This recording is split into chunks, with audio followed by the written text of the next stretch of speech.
The evening shift at the upscale Washington, D.C. restaurant was like any other for Mike Reynolds, a 24-year-old waiter who had been working there for the past 3 years to support his college education. The soft jazz music filled the air as the usual crowd of politicians, businesspeople, and tourists enjoyed their meals. However, this particular Wednesday evening would change Mike's life in ways he never expected. As he expertly balanced a tray of appetizers, Mike noticed some commotion near the entrance. The restaurant's security team was unusually alert, and there was a subtle buzz among the staff. Through the large windows, he could see black SUVs parked outside, a common sight in D.C., but something felt different this time. Minutes later, a tall teenage boy walked in with his security detail. Mike immediately recognized him as Barron Trump, though he tried to maintain his professional composure. The maitre d' led them to a quiet corner table in Mike's section, and he could feel his heart racing slightly. It wasn't every day that you served the former president's son. As Mike approached the table, he noticed something was off. Barron seemed uncomfortable, almost anxious. Years of working in hospitality had taught Mike to read people well. The teenager was fidgeting with his phone, and Mike could hear fragments of a conversation about a dead phone battery and trying to reach someone. Without drawing attention to the situation, Mike discreetly pulled out his own personal phone charger from his apron pocket. He always carried one for emergencies, remembering the countless times his own phone had died during long shifts. When he brought water to the table, he quietly offered the charger to Barron. "I noticed you might need this," Mike said softly, ensuring only Barron could hear him. "It's not part of our regular service, but I know how stressful a dead phone can be." The relief on Barron's face was immediate and genuine. He thanked Mike with a smile that transformed his previously anxious expression. The security team, however, didn't share the same appreciation for Mike's gesture. Within minutes, the restaurant manager pulled Mike aside, his face stern and worried. "What were you thinking?" the manager whispered harshly. "You can't just hand things to a protected person. Do you know how many security protocols you just violated?" Mike's stomach dropped as he realized the implications of his well-intended action. He tried to explain that he was just trying to help, but the damage was done. The restaurant's policy on high-profile guests was strict, and he had broken several rules, regardless of his intentions. By the end of his shift, Mike was called into the manager's office. The conversation was brief but devastating. Despite his perfect record and 3 years of dedicated service, he was being terminated immediately. The restaurant couldn't risk any security-related incidents, especially involving such high-profile guests. As Mike cleared out his locker that night, his mind raced with worry. He had 2 more semesters left at college, and this job had been paying his tuition. The tips were good, and the flexible hours had allowed him to attend classes during the day. Now, everything he had worked for seemed to be crumbling around him. Walking home in the cool D.C. evening, Mike couldn't help but wonder if he had made a mistake. His mother had always taught him to help others when he could, but in this city of protocols and security measures, perhaps kindness sometimes came at too high a price. Little did he know, his simple act of kindness had set in motion a chain of events that would soon take an unexpected turn. The next few days were a blur of job applications and worried phone calls to his mother back in Ohio. He had always been proud of never asking his family for help, making it on his own in the big city. Now, he might have to swallow his pride and ask for assistance, something he had hoped to avoid. A week after the incident, Mike was sitting in his small studio apartment, scrolling through job listings on his laptop. The afternoon sun filtered through his window, illuminating the stack of unpaid bills on his desk. He had already missed 2 days of classes, picking up temporary work at a local grocery store to make ends meet. The irony wasn't lost on him, his phone charger was still somewhere in the restaurant's lost and found, probably gathering dust. His phone buzzed, displaying an unknown number with a New York area code. Usually, Mike would let unknown numbers go to voicemail, but with dozens of job applications out, he couldn't afford to miss any potential opportunities. Taking a deep breath, he answered. "Hello, is this Mike Reynolds?" a professional-sounding woman asked. "Yes, speaking," Mike replied, trying to keep his voice steady. "Please hold for Mr. Trump." Mike's heart nearly stopped. Before he could process what was happening, a familiar voice came through the speaker, one he had heard countless times on television. "Mike? Donald Trump here. I heard about what happened at the restaurant last week with my son." Mike sat down on his bed, his legs suddenly feeling weak. "Mr. Trump, yes, sir. Barron told me everything," Trump continued, his tone surprisingly warm. "He mentioned how you helped him when his phone died. He was trying to reach his mother, you know. It was important." Mike listened, barely breathing, as Trump explained that Barron had been attempting to coordinate with Melania about an urgent family matter. The dead phone had left him unable to receive crucial information about a private family situation. "What you did, Mike, that was real class. Real humanity. But I heard they fired you for it." "Yes, sir," Mike managed to reply. "The security protocols." "Security protocols," Trump interrupted, a hint of dismissal in his voice. "Sometimes people forget that we're all human beings first. Listen, Mike, I understand you're in college." The conversation that followed felt surreal. Trump asked about his studies, his career aspirations, and his family background. Mike found himself opening up about his struggles to balance work and education, his dream of becoming a business owner someday, and his determination to make his mother proud. "Here's what I'm thinking," Trump said finally. "I have some connections with a hotel group in D.C. They're good people, they understand hospitality. How would you feel about a management training position? Better pay than your restaurant job, flexible hours for your classes, and real career potential." Mike's hand trembled as he held the phone. "Sir, that's incredibly generous, but..." "No buts, Mike. You showed character, and in my book, that counts for everything. My office will send you the details. All you have to do is show up and work hard, which I can tell you already know how to do." After the call ended, Mike sat in stunned silence for several minutes, staring at his phone. Then, overwhelmed by emotion, he called his mother. As the phone rang, he could already imagine her tears of joy when he told her the news. The next morning, Mike received an email from Trump's office with all the details. The position was at one of D.C.'s most prestigious hotels, starting in their restaurant division with a clear path to management. The salary was nearly double what he'd been making, and the schedule would work perfectly around his classes. As he walked to the hotel for his first meeting, Mike reflected on how quickly life could change. Just a week ago, he'd thought his world was falling apart. Now, he was walking into an opportunity he could never have imagined. The hotel's HR director greeted him warmly. "We've heard good things about you, Mike. Mr. Trump doesn't make personal recommendations often." During the orientation, Mike learned about the hotel's training program, benefits, and growth opportunities. But what struck him most was when the director mentioned their employee policy about helping guests. "We encourage our staff to show initiative and kindness," she explained.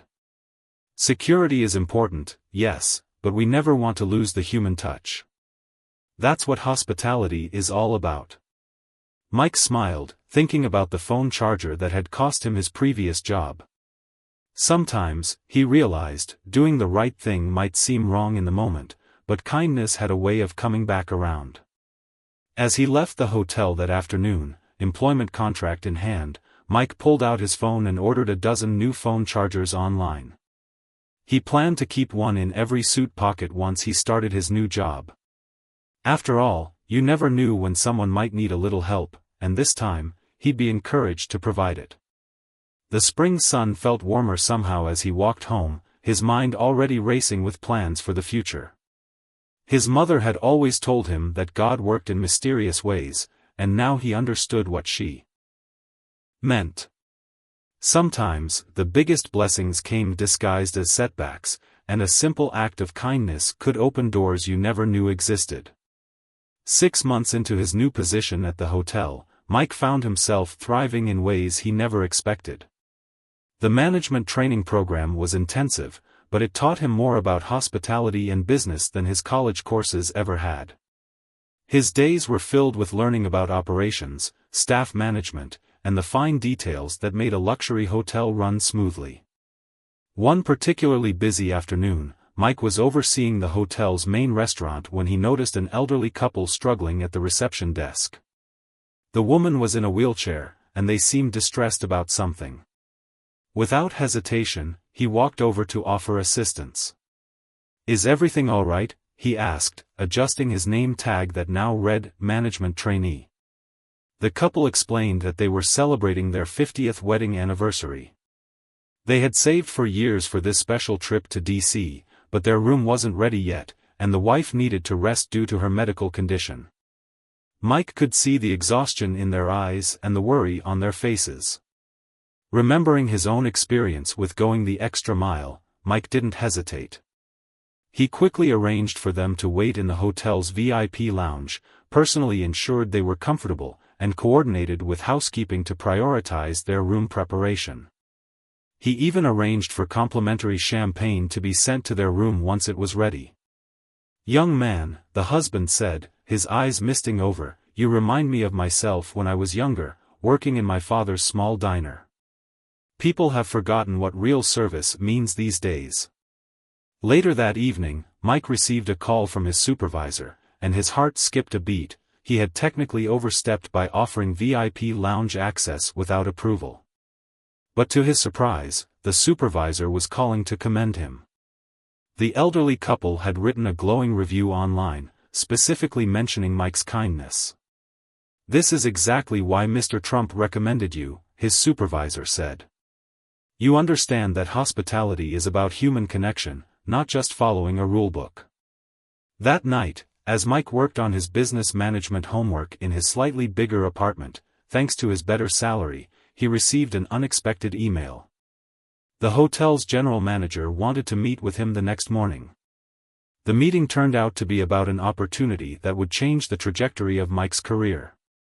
The hotel was planning to open a new training program for underprivileged youth interested in hospitality careers, and they wanted Mike to help develop and lead it.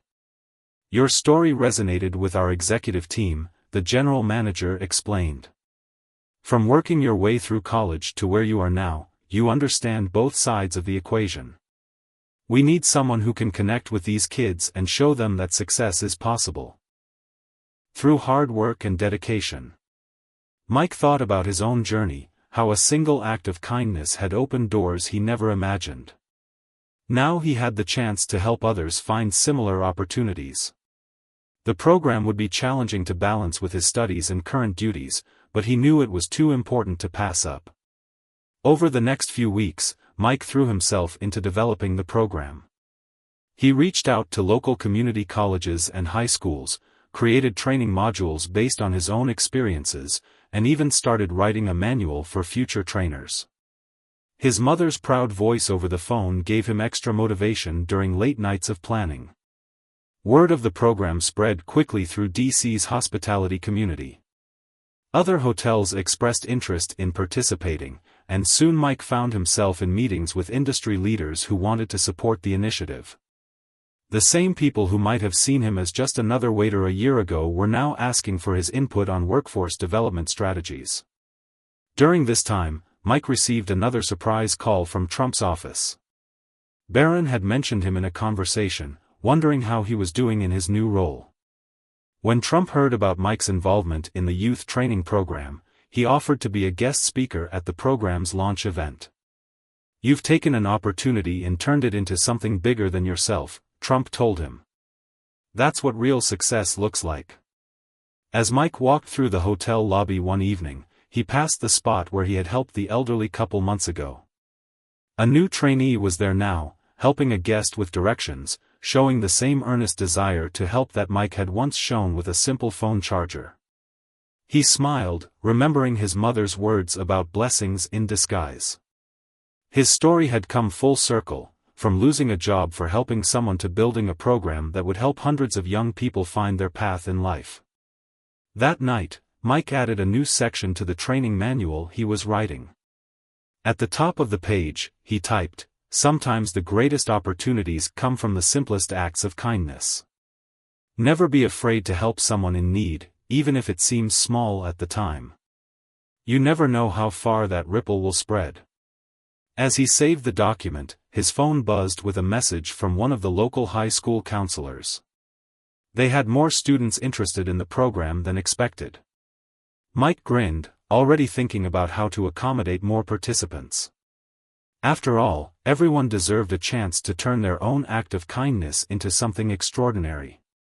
The launch day of the youth training program arrived on a bright spring morning, exactly 1 year after Mike's life-changing encounter with Barron Trump. The hotel's grand ballroom was transformed into a welcoming space for the first batch of 50 students, their families, and various community leaders. Mike stood at the podium, adjusting his tie nervously. Looking out at the sea of eager young faces, he saw reflections of his younger self, students working multiple jobs, dreaming of better opportunities, hoping for a chance to prove themselves. His mother sat in the front row, beaming with pride, having flown in from Ohio for this special day. 1 year ago, Mike began, his voice steady despite his nerves, "I was a waiter who lost his job for offering a phone charger to someone in need. Today, I stand before you because that simple act of kindness opened doors I never knew existed. But this program isn't about me, it's about you, and the doors you're going to open for yourselves and others." As he spoke, Mike noticed a few tears in the audience, particularly among the parents who understood the struggle of watching their children work hard for a better future. He shared stories from his journey, carefully avoiding any political angles while emphasizing the universal values of kindness, dedication, and perseverance. The surprise arrival of Donald Trump created a stir in the room. He hadn't just sent a video message as expected, he had come in person to support the program. As he took the stage, he shared something unexpected with the audience. "What many people don't know," Trump revealed, "is that the night Mike helped my son, Barron was trying to reach his mother about his grandmother, my former mother-in-law, who had taken ill suddenly. Thanks to Mike's simple act of kindness, Barron was able to be there for his mother during a difficult time. Sometimes the smallest gestures have the biggest impact." After the ceremony, during the reception, Mike found himself surrounded by students eager to share their stories and dreams. One young woman approached him with tears in her eyes. "I've been working as a dishwasher for 2 years, she said softly. "Everyone tells me that's all I'll ever be. But hearing your story, maybe they're wrong." Mike spent extra time with her, learning about her dream of becoming a hotel manager someday. By the end of their conversation, he had arranged for her to be in the first group of trainees, seeing in her the same determination he once had. The program's first few weeks were intense but rewarding. Mike worked closely with each student, teaching them not just about hospitality but about dignity in service. He shared his experiences, including his mistakes, making the learning process real and relatable. One evening, after a particularly challenging training session, Mike received an unexpected visit from a familiar face, the elderly man from the wheelchair-bound couple he had helped months ago. The man had read about the program in the local paper and had come with an offer. "I own a small chain of diners back in Tennessee," he explained. "Nothing fancy like this place, but we're looking to expand. We need young people with heart, people who understand that service is about people, not just procedures. Would your program be interested in a partnership?" This opportunity meant Mike's students would have even more options for employment and growth. The partnership would extend beyond DC, giving hope to young people in other communities as well. As he drafted the proposal that night, Mike couldn't help but marvel at how far a single phone charger had led him. The local media picked up the story, focusing not on the political aspects but on the human impact of the program. A Sunday feature in the Washington Post highlighted several student stories, including a young man who walked 3 miles to attend the training sessions because he couldn't afford bus fare. The article caught the attention of a transportation company, which then offered free transit passes to all program participants. This sparked a chain reaction of local businesses wanting to contribute. Restaurants offered meal vouchers, a clothing store donated professional attire, and a tech company provided laptops for students who needed them. Mike's college professors took notice too. They invited him to speak to business classes about real-world application of management principles. His experience was becoming a case study in how community-focused business initiatives could create lasting change. One evening, as Mike was leaving the hotel after a long day, he overheard one of his students helping an elderly guest with her bags. The student had gone beyond the standard procedure, offering to help the woman call her daughter to coordinate her pickup. "You remind me of my instructor, Mike," the student told the guest. "He taught us that rules are important, but kindness matters more." Mike smiled to himself, remembering his own moment of choice with the phone charger. He pulled out his phone and sent a group message to all his students. "Remember, every guest you help today might be someone's grandmother, son, or friend. Treat them all like family, and success will follow." That night, as Mike worked on plans to expand the program to other hotels, he added a new section to the training manual. Success isn't just about climbing the ladder, it's about helping others climb with you. He looked at the stack of phone chargers on his desk, now a symbol of how small actions could change lives, and began writing the next chapter of his story. 18 months after the program's launch, Mike stood in front of his bathroom mirror, adjusting his tie for the 5th time. Today wasn't just any ordinary day, he was graduating college, and his youth training program was about to take an unexpected leap forward. His phone buzzed with congratulatory messages from his students, both past and present. The first batch had completed their training 6 months ago, and their success stories were better than he could have imagined. Over 90% were employed in good positions, and several had already received promotions. As Mike drove to the graduation ceremony, he thought about his own journey.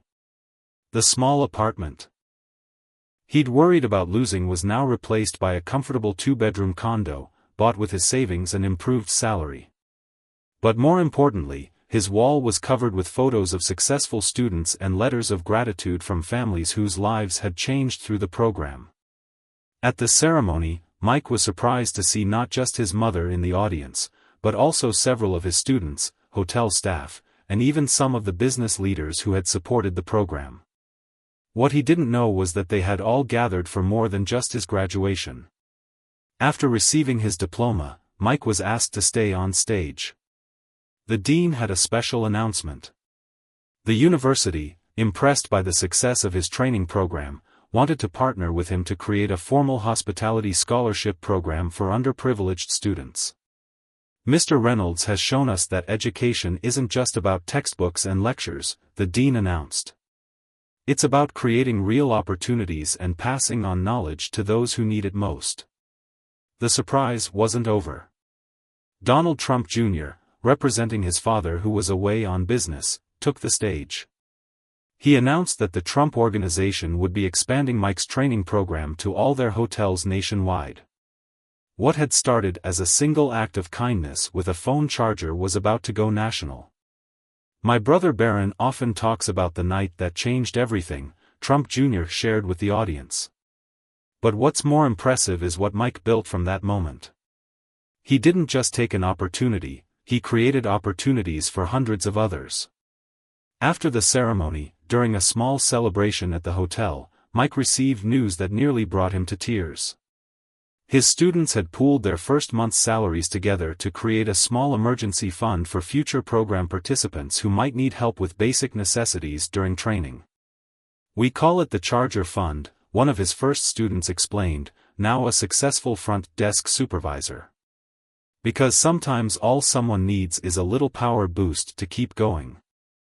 The next morning, despite it being a day off, Mike was back at work, meeting with university officials to plan the scholarship program. His mother, who had extended her stay to help, watched him with pride as he presented his ideas. "Remember when you were worried about losing your waiter job?" she said during a break. "God had bigger plans for you, son." The scholarship program took shape quickly. It would cover not just tuition but also living expenses, ensuring students could focus on their studies without working multiple jobs like Mike had done. The selection criteria were based not on grades alone, but on character, work ethic, and determination. One afternoon, while reviewing applications, Mike received an unexpected call from Barron Trump, now in college himself. "I heard about the scholarship program," Barron said. "I want to help. I've been thinking about that night with the phone charger, and I realized something. Sometimes the smallest acts of kindness teach us the biggest lessons about what really matters." Barron proposed creating a mentorship component to the program, where successful business leaders would provide guidance to scholarship recipients. He offered to be one of the first mentors, wanting to give back in his own way. The media attention grew, but Mike was careful to keep the focus on the students and their stories. He turned down several offers for book deals and speaking engagements, preferring to spend his time developing the program further. One evening, while helping a new batch of students practice their service skills, Mike overheard something that made him pause. A student was explaining to another why she carried an extra phone charger in her uniform. "You never know who might need help," she said. "Mr. Reynolds taught us that success isn't about the big gestures, it's about being ready to help in small ways that matter." That night, Mike added another chapter to his ever-growing training manual. He wrote about the importance of staying grounded, about remembering where you came from even as you move forward. He included stories from his students, creating a legacy of kindness that would inspire future generations. Looking out his office window at the DC skyline, Mike reflected on how far a simple phone charger had taken him. But more importantly, he thought about all the lives that had been touched along the way.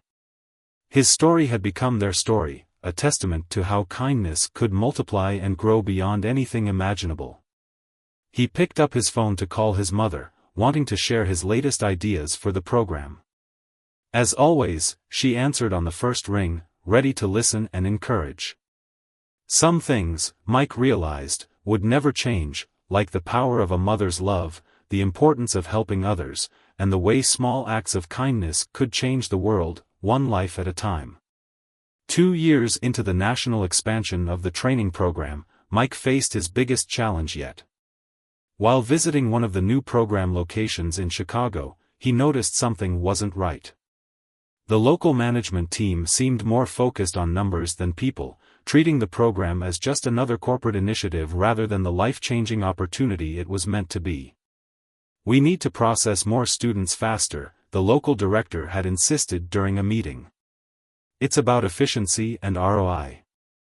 Mike sat in his hotel room that evening, thinking about how to address this without compromising the program's core values.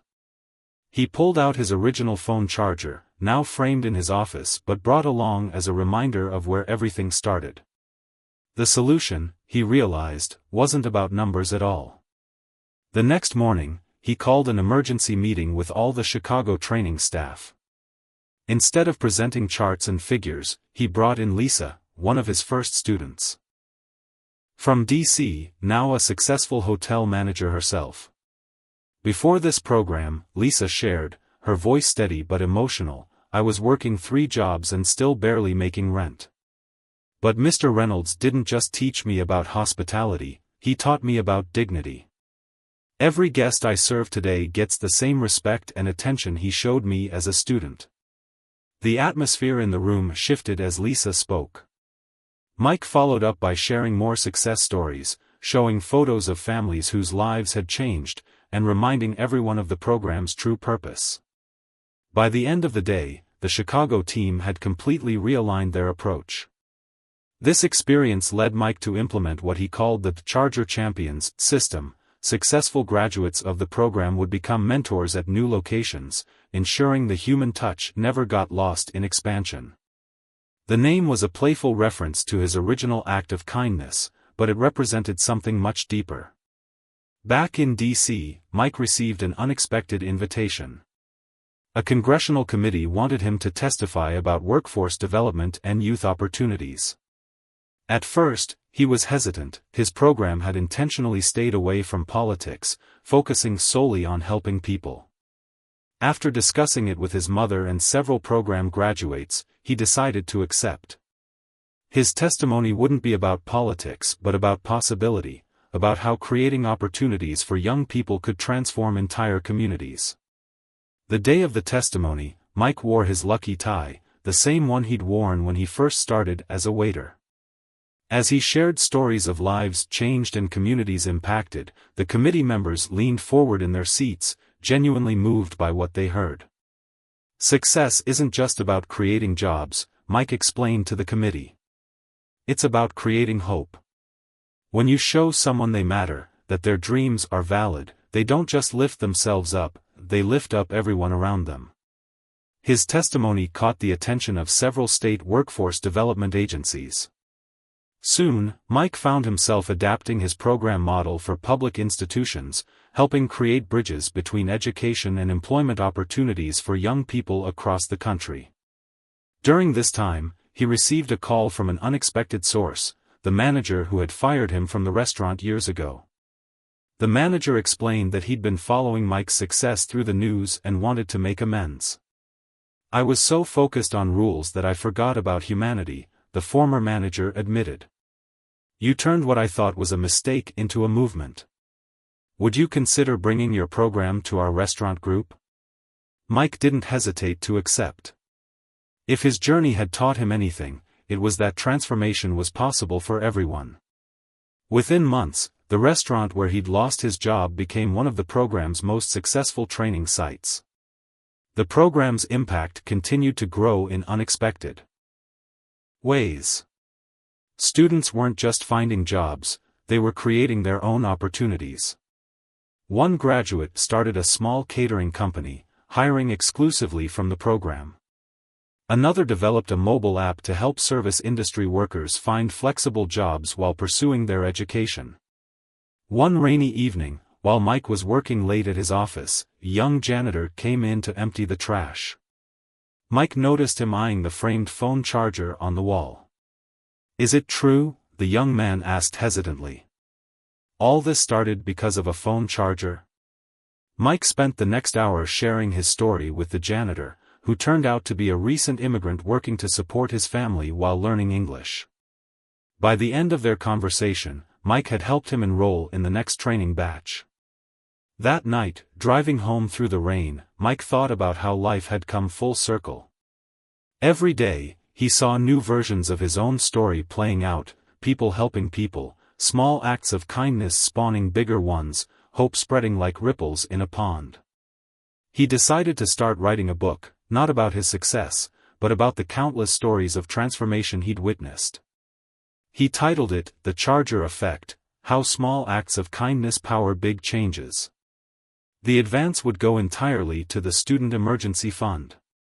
As he worked on the first chapter late that night, his phone buzzed with a message from his mother. She'd sent a photo of his old bedroom back in Ohio, which she'd converted into a small office for helping local kids apply to the program.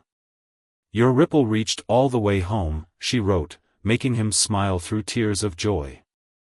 Mike added one more line to his book's introduction: "Sometimes the biggest power isn't in the charger, it's in the heart of the person reaching out to help." He looked at his own phone charger, now one of dozens he kept in his office to give away, and knew that the story was far from over.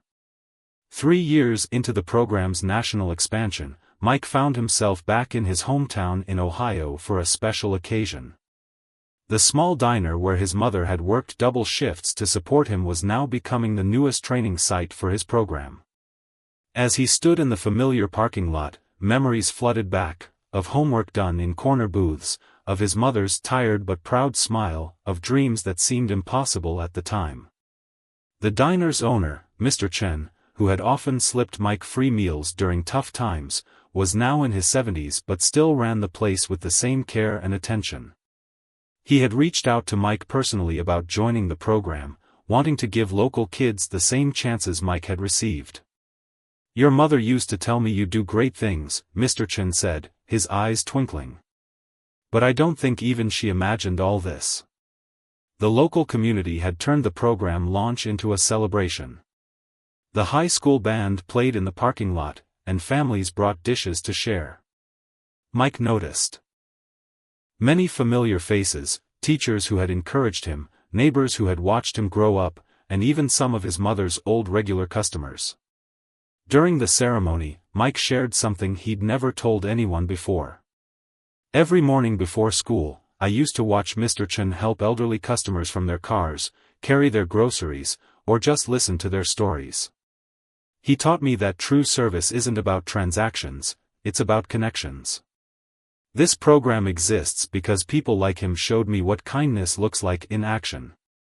The surprise of the day came when the town mayor announced that they were establishing a scholarship fund in honor of Mike's mother. The fund would help single parents pursuing education while working in the service industry. Mike watched as his mother, typically composed, broke down in tears of joy. Later that evening, while helping Mr. Chen close up the diner, Mike received an unexpected video call from Donald Trump. He had seen the local news coverage of the diner's program launch and had an announcement of his own. "Mike, we're taking this international," Trump said. "Hotels in London, Dubai, and Singapore want to implement your program. But here's the real surprise, the United Nations Youth Employment Initiative wants to use your model as a template for developing countries." The news was overwhelming, but Mike's attention was drawn to a young man cleaning tables in the background, Mr. Chen's grandson, Tommy, who had recently dropped out of college due to financial struggles. In that moment, Mike knew exactly where the international expansion should begin. "Mr. Trump," Mike replied, "before we go international, there's a young man here who reminds me of myself a few years ago. Would you mind if we started our next chapter right here in this diner?" Over the next few weeks, Mike stayed in his hometown, personally training Tommy and other local youth. He transformed the diner's back office into a classroom, just as Mr. Chen had once let him use it for homework. The sight of young people practicing customer service skills in the same booths where he had once dreamed of a better future felt like a story coming full circle. During this time, Mike's book, The Charger Effect, was published.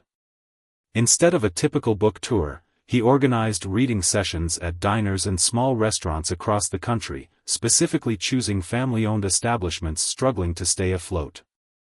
Each visit included workshops for local youth and resources for business owners. The media loved the grassroots approach, but Mike's focus remained on the individual stories. In each town, he made sure to learn every student's name, understand their dreams, and connect them with opportunities. He carried a box of phone chargers in his car, handing them out as a reminder that every journey begins with a simple act of kindness. One evening, back at Mr. Chen's diner, Mike watched as Tommy handled a difficult customer with exceptional grace. The customer, frustrated about a delayed order, had been increasingly rude, but Tommy remained professional and kind, even offering his phone charger when he noticed the customer's phone was dying. "I learned from the best," Tommy said later, nodding toward Mike. "Sometimes people just need to know someone cares." That night, Mike added a new chapter to his training manual, titled The Hometown Effect. It emphasized the importance of remembering your roots and understanding that every community, no matter how small, held stories of potential waiting to unfold. The chapter included a special section about Mr. Chen's diner and the lesson Mike had learned there: success isn't measured by how far you go, but by how many people you bring with you on the journey. As Mike prepared to leave his hometown to begin the international expansion, he received one last surprise. The local community had collected photos, letters, and stories from everyone whose lives had been touched by his mother's kindness over the years: customers she had helped, colleagues she had supported, young people she had encouraged. They compiled everything into a scrapbook titled The Original Charger, a tribute to the woman whose endless energy and love had powered Mike's journey from the very beginning. Standing in the diner's parking lot on his last evening, Mike watched as Tommy trained a new group of students. Mr. Chen offered encouraging words from behind the counter, and his mother proudly shared stories with customers about the program's success. He pulled out his phone to capture the moment, but found its battery was dead. Tommy noticed and quickly offered his charger with a knowing smile. Mike couldn't help but laugh at the perfect symmetry of the moment, how the same small act of kindness that had changed his life was now being passed on to the next generation. 5 years to the day after Mike had offered his phone charger to Barron Trump, he stood in the grand ballroom of the United Nations headquarters in New York City. The room was filled with delegates from around the world, all gathered to witness the launch of the Global Youth Empowerment Initiative, based on Mike's training program. But Mike's thoughts weren't on the distinguished audience or the prestigious venue. Instead, he was focused on a group of young people seated in the front row, graduates of his program from different parts of the world, each with their own story of transformation. There was Tommy from his hometown diner, now running his own successful restaurant training center. Beside him sat Maria from Chicago, who had started as a dishwasher and now managed a 5-star hotel. And next to her was Ahmed from Dubai, whose implementation of the program had created opportunities for hundreds of young people in the Middle East. As Mike approached the podium, he pulled out the original phone charger, now a bit worn but still a powerful symbol of how small acts of kindness could change the world. He had carried it with him to every new program location, using it to remind people that success wasn't about grand gestures, but about being ready to help when the moment called. 5 years ago, Mike began, his voice steady and warm. I was a waiter who lost his job for offering this phone charger to someone in need. Today, we gather here not to celebrate my story, but to celebrate the stories of thousands of young people who prove that kindness, combined with opportunity, can transform lives. The presentation included live video links to training sites around the world, from a small cafe in rural Thailand to a luxury hotel in London, from a family restaurant in Brazil to a catering school in Kenya. At each location, students and graduates shared their stories of hope, determination, and success. During the event, Donald Trump made a surprise appearance via video call, but this time he wasn't alone. Beside him sat Barron, now a young man himself, who had his own announcement to make. The phone charger incident taught me something important about privilege and responsibility, Barron shared. Today, I'm launching a technology foundation that will provide not just phones and chargers, but complete digital access packages to all students in Mike's program worldwide. Because sometimes, staying connected is the first step toward changing your life. The announcement was met with thunderous applause, but the day's biggest surprise was yet to come. The United Nations Secretary-General revealed that Mike's training program would be adopted as a model for youth employment initiatives in developing nations, with a goal of reaching 1 million young people over the next decade. After the ceremony, Mike found a quiet corner to call his mother. She was watching the live stream from Mr. Chen's diner, where a crowd of locals had gathered to celebrate their hometown hero. But what made Mike emotional wasn't the celebration, it was hearing that Tommy had just hired 3 new students, all children of regular customers who had supported the diner during tough times. That evening, at a small gathering in his hotel room, Mike met with program graduates from around the world. They shared stories, challenges, and dreams, each one a testament to the power of believing in people.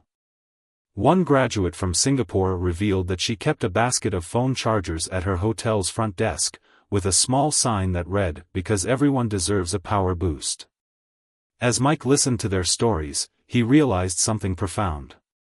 His program had succeeded not because of complex strategies or corporate backing, but because it was built on a simple truth: when you treat people with dignity and give them real opportunities, they naturally want to do the same for others. Later that night, Mike received an unexpected email from the manager who had fired him 5 years ago. The manager shared that he was retiring and wanted Mike's program to take over training for the entire restaurant group.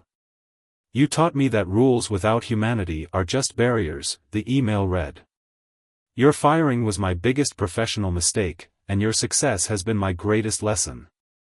Mike stayed up late into the night, adding the final chapter to his training manual. He wrote about the importance of remembering that behind every success story, there are countless small moments of kindness that made it possible.